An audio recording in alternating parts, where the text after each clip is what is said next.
భారత్పై మాటల తూటాలు పేలుస్తున్నారు అమెరికా అధ్యక్షుడు డొనాల్డ్ ట్రంప్. మళ్లీ సుంకాలు పెంచుతానంటున్నారు.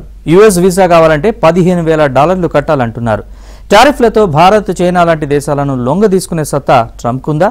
ఏం చేసుకుంటావో చేసుకో, రష్యా నుంచి చమురు కొంటామని తేల్చి చెప్పింది చైనా. భారత్ది అదే తీరు.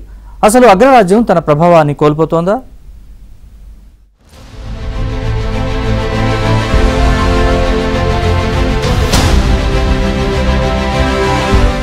భారత్పై మరోసారి తన అక్కసు వెళ్లగక్కారు అమెరికా అధ్యక్షుడు డొనాల్డ్ ట్రంప్. సుంకాలను 25% పెంచిన ట్రంప్ మళ్లీ టారిఫ్స్ వడ్డిస్తానంటున్నారు. రష్యా నుంచి పెద్ద మొత్తంలో ముడి చమురును భారత్ కొనుగోలు చేస్తోందని, దాన్ని వివిధ దేశాలకు ఎగుమతి చేస్తూ లాభాలను ఆర్జిస్తోందని ఆరోపించారు. రష్యా యుద్ధంలో ఎంతో మంది ఉక్రెయిన్ పౌరులు ప్రాణాలు కోల్పోతున్నారని, భారత్ నుంచి వచ్చిన డబ్బుతోనే రష్యా యుద్ధం చేస్తోందన్నారు ట్రంప్.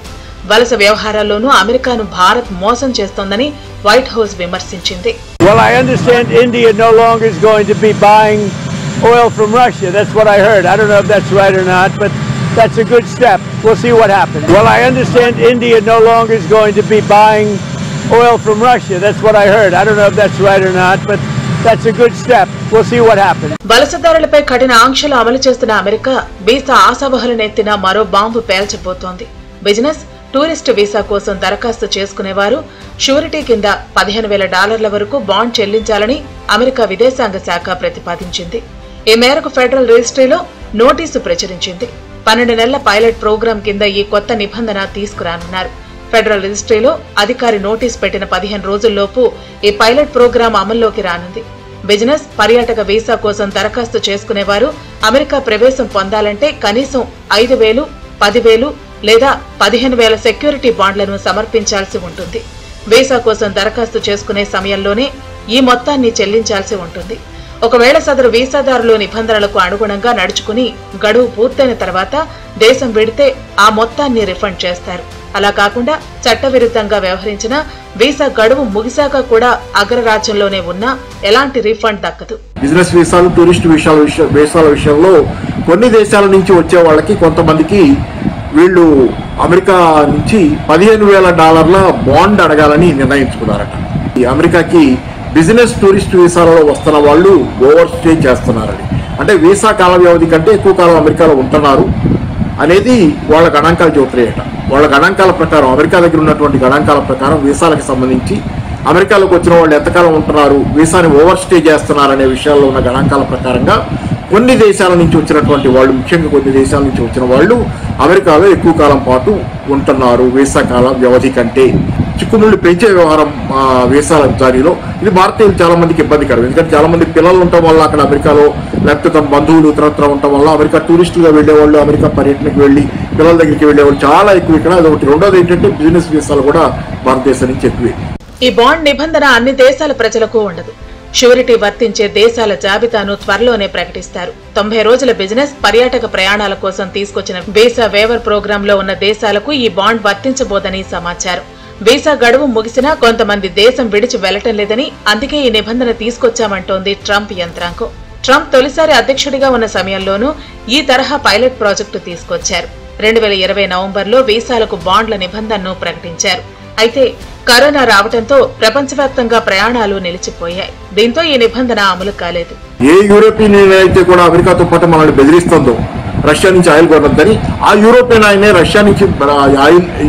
యూనియనే రష్యా నుంచి భారతదేశానికి వచ్చి ఇక్కడ ప్రాసెస్ అయినటువంటి శుద్ధైనటువంటి ఆయిల్ని యూరోపియన్ యూనియన్ కొనుక్కుంటుంది. అదే కాదు, యూరోపియన్ యూనియన్ డైరెక్ట్గా రష్యాతో చాలా వ్యాపారం చేస్తుంది, అమెరికా చాలా వ్యాపారం చేస్తుంది. కానీ భారతదేశం చేసే ఆ వ్యాపారాన్ని మాత్రం చేయొద్దని చెప్పి భారతదేశానికి చెబుతున్నారు.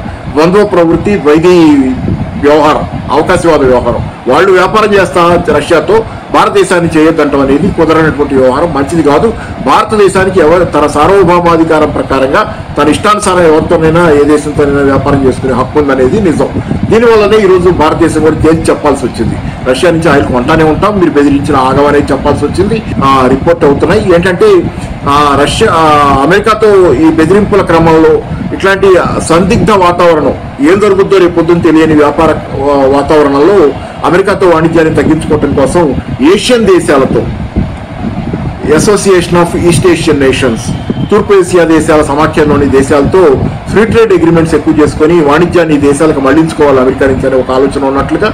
అన్ని దేశాలపై సుంకాలు పెంచుతూ పెనాల్టీలు విధిస్తూ రెచ్చిపోతున్న ట్రంప్ పై రష్యా విరుచుకుపడింది. ఆధిపత్యాన్ని కాపాడుకోవటం కోసం అమెరికా నయ వలసవాద విధానాన్ని అమలు చేస్తోంది. అభివృద్ధి చెందుతున్న ఆర్థికంగా వెనుకబడ్డ దేశాలతో సమానత్వంతో కూడిన సంబంధాలను పెంచుకునేందుకు రష్యా సిద్ధంగా ఉందని పుతిన్ సర్కార్ తెలిపింది.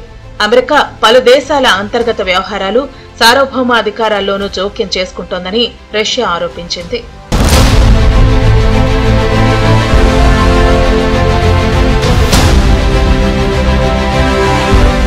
గతంలో ప్రపంచవ్యాప్తంగా ధరల స్థిరీకరణ కోసం రష్యా చమురును కొనుగోలు చేయాలంటూ చాలా దేశాలను ప్రోత్సహించింది అమెరికానే. ఉక్రెయిన్తో యుద్ధం నేపథ్యంలో మాట మారుస్తున్నది ఆ దేశమే. అయితే యుఎస్ ఒత్తిడికి మన దేశం ఏమాత్రం లొంగటం లేదు. వినియోగదారులకు సరసమైన ధరల్లో ఇంధనం అందించేందుకు రష్యా నుంచి చమురు దిగుమతి చేసుకుంటామని తెలిపింది. భారత్ను విమర్శించే దేశాలే రష్యాతో వాణిజ్యం చేస్తున్నాయని తేలింది. వస్తువుల రంగంలో యూరోపియన్ యూనియన్ 2024లో రష్యాతో 67.5 బిలియన్ యూరోల విలువైన ద్వైపాక్షిక వాణిజ్యం చేసింది. సేవల రంగంలో 2023లో 17.2 బిలియన్ యూరోలు అంటే దాదాపు 1,74,000 కోట్ల బిజినెస్ చేసింది.